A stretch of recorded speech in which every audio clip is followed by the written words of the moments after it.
When a relationship hits this stage, it rarely comes back. Let me explain what I mean from a couples therapist perspective.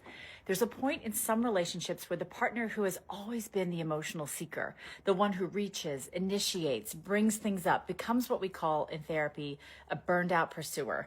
This is the person who's been trying for so long to create connection, trying to talk about the hard stuff, trying to repair, trying to get the relationship back on track. And every time they try, they're met with something that feels like a wall. Defensiveness, a shutdown, half listening, a quick, can we talk about this later?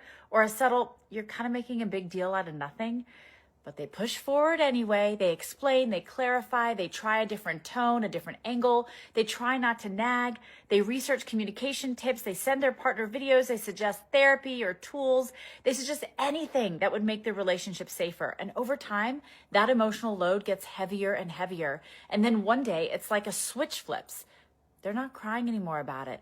They're not raising issues. They're not reaching out.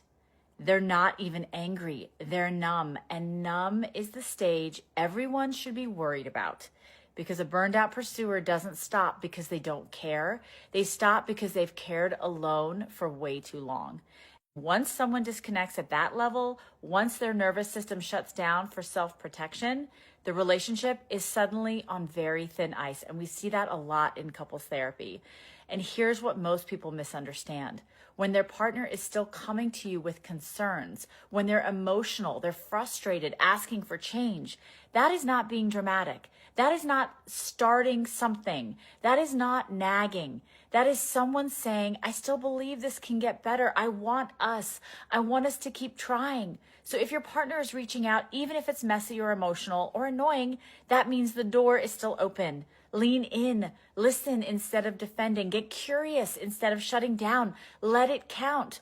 Because once the pursuer finally goes quiet, it's usually not peace, it's resignation. By then, repairing the bond becomes so much harder.